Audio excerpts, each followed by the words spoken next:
Hello and welcome, ladies and gentlemen, to your host, Nux. Before I begin the actual video of the week, I would like to say I was really happy to meet a lot of you at a Takuthon this past weekend. I, of course, sent regards to Mystic Cornexia, the anime man, Aki Dearest, and Noble from Lost Paws. Another thing I wanted to tell you guys, I now have Twitter, so feel free to check me out. I have a link in my wallpaper. That's it for the cool news. Anyway, following the recent trend, I felt like putting out a video. Of course, I'm a month late, but the top 10 things that need to get added to Pokemon Go, in my personal opinion. So, Pokemon is sort of anime, so it sort of fits into my thing. Anyway, let's start with number 10, which doesn't really count, so that's why it's here. They gotta fix the freaking servers. Guys, it drives everyone nuts. Servers are waiting, whatever, whenever you want to play. Guys, fix the servers. That doesn't really count for my new ingenuity and stuff and all of my epic ideas. So let's move on to number 9. A national Pokedex. This one isn't a brilliant idea of mine either because, well, you know, everyone saw it coming. We need to have the 700 some odd Pokemon around for this game, and, well, it won't be too overrun because of my idea number 8. We need regional Pokemon. So, you shouldn't be able to catch all 700 some odd Pokemon in each country. Some should be here, some should be there, and some should be unavailable in different areas. If Asia has the Pokemon from Kanto, then Europe should have the Johto guys, North America can have the Sinnoh guys, or Hoenn guys, or whatever the hell. That's not the point. And also, this is still in number 8, climates should really make a difference. If it's snowy, you should find Swinubs. If it's boiling hot and pretty much heat wave level, Torkoals should be roaming around. Night, you should find Zubats. Day, you should find Pidgeys. It should not just be a mishkabobble of tons of different stuff. It would be way cooler if you could find them varied and Geodudes in caves or whatever, as opposed to, oh, I'm surfing now. Hey, it's a wild Slugma. Yeah, that's not exactly what I meant. Let's move on. Number 7 is rocks. So, the way Pokemon Go pretty much operates, it's a massive safari zone, being that you don't fight the wild guys with your Pokemon to whittle their HP down. You just sort of throw Pokeballs at them after throwing berries, which are pretty much bait. So, what else does this safari zone have? Well, it has rocks to whittle down their HP, even though their HP doesn't get whittled, whatever, to weaken them sort of, so you can catch them. It would just make it cooler, in my personal opinion, increasing the chances of their escape. I don't know. I think it would be cool, but it's not such a big thing. Number 6, trading. This would be massive, especially with the national Pokedex idea in number 9. If people can trade with their buddies that they meet, that would be so cool. I mean, I hope no one gets kidnapped because of this idea, because maybe they can only trade with friends or whatever. I'll get to that soon. But I think it would be really cool all in all if you can trade Pokemon with your friends. I think that just would be so fun. I mean,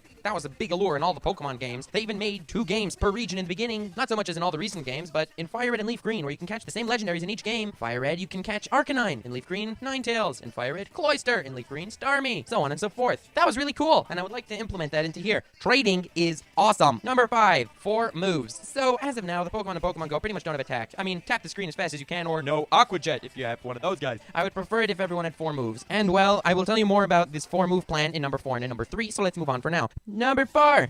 More items. Alright, so items are freaking awesome. As of now, we have plenty of items. Pokeballs, Great Balls, Potions, Revives, freaking berries, which are pretty much bait. That's everything you could want. So I want more items.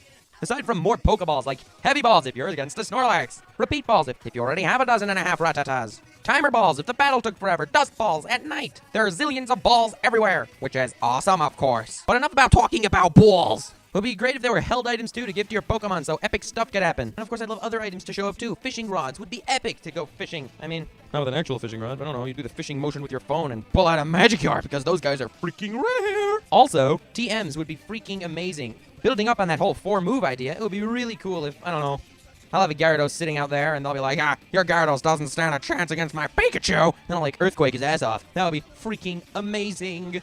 And now to continue, number 3, training. It'd be really great if you could train your Pokemon by beating other Pokemon, because that was also great, to train your guys, not with Stardust. And, hey, I have a Pidgey, let's crush it, to turn it into candy, to feed it to more Pidgeys, to make it, God, just be able to train your guys. A wild guy appears, if it's your 850th Weedle, kill the bastard with a flamethrower, make your Charizard a beast. And you will hear more about that in number 2. Number 2, battles. Everyone should be able to battle their friends, okay? It's super important to be able to battle your friends whenever you bump into them. Who has a stronger team of 6 dudes? So, battles should be implemented everywhere. I don't think you should be able to fight online, because that would just be However, I think battling people that you bump into playing Pokemon Go would definitely make this more fun and more competitive, especially between the 3 teams. And of course, I feel bad for Team Instinct, because, no offense, but you guys suck. Mystic and Valor kick your asses every single time. Anyway, let's do honorable mentions. So some of these honorable mentions, they're not that they're worse ideas, it's just that I'm sure they will show up eventually without me telling them to do this. I think there should be legendaries eventually, and I'm sure Nintendo's gonna put legendaries in here eventually, but I don't think there should just be, oh look, it's another Zapdos. No. Legendaries are sort of one of each. There should be one of each. I mean, for one of those lucky guys on the moon, you know, you can find Cresselia up there or whatever. Maybe that's a bit of a crazy example, but in Mount Vesuvius you can find a Groudon, and it should be freaking hard to catch him, and they should not, you know, make it cool, make it awesome! Yeah, and whoever catches one of those mother flippers is gonna make a lot of money trading it to those freaking geek lords. By the way, if any of you catch a legendary, let me know. Events. I don't need to say this because I'm sure that they're going to do it. There should be events that they come up with. I don't know. You know, it's one of those Magikarp catching events. Whoever can catch the biggest Magikarp. I mean, that's a typical example, but there should be like tournaments and stuff, and that would be really cool. Another honorable mention, customizing the trainer would be nice. I mean, in X and Y you were able to do it, and it would just be cool if you can give your guys different color hair, different length hair, you know, anime style, freaking kick everyone's butts. Since the trainer is technically you, they shouldn't all look the freaking same, because people don't all look the freaking same. Even in anime. Contrary to public belief. And also, I think it would be really cool if every country had 8 gyms. Not like the gyms that we're familiar with now. You know, all those that are run by Team Valor and Team Mystic. Instinct sucks. But I think it would be really cool if every country had 8 gyms run by the computer of one of the regions. I don't know, you know, find Brock and whatever, and beating them will give you pretty awesome stuff. I didn't mention when I was talking about battling, you should be able to get those Poké Dollars off the other dude to buy more stuff. That would be freaking cool. And also, it would just be amazing to have to actually travel around if you want to beat all 8 gyms and, you know, be able to fight the Elite Four. Which are totally going to be in Japan, unfortunately. Anyway, that's not the point. It would be so cool if you could go fight the 8 elite guys and get stronger and... Oh, Pokemon Go reignited my childhood once again, as it has done to many others. And so too, Nintendo's making $15 billion every, like, 10 minutes. So, I don't know. I think this would just be way cooler. Try to become the very best. Like the best there ever was or something like that. That was the most overused line ever. Let's do number 1. Number 1 isn't like any of the other things you've seen so far. Pretty much all the other complaints that anyone has about this Pokemon Go thing is... make it more like the Game Boy games, since that really was the core of Pokemon to anyone, being that you could play it at all ages. The anime, I'm sorry, if I hear Ash voice acted by a girl anymore, I would kill somebody, especially since Ash is just such a bastard and a mortal piece of crap. That's not the point. The point is, we want it like the Game Boy game. In the beginning, it was super hard. When I was little, and I played Silver and Fire Red, it took everything I had to beat the Elite Four because their levels were just so high. Then, after that, we grew, and we decided, yes, let's actually train our Pokemon by fighting all the trainers instead of trying to skip all the trainers, and then the Elite Four wasn't so hard, but then you got to compete against your friends. Then stuff got really interesting when online showed up, and you get to play the best guys ever and enter these long tournament thingies where literally every Pokemon is level 100, which honestly takes many, many hours to do, as I totally would not know from my team of 6 level 100 Mewtwo's, each with different attacks, that I was very proud of until they made Mewtwo illegal in the actual tournaments, those assholes. But Pokemon lasted forever. The Game Boy games. That's why everyone is trying to make this act more like the video games. Number 1 is not like any of that. Number 1 is I think that if Pokemon Go would become a social network, it would be incredible. It would be awesome. I would love it. First of all, everyone on Pokemon Go social network is like you, in the sense that they like Pokemon. And a lot of them that grew up with Pokemon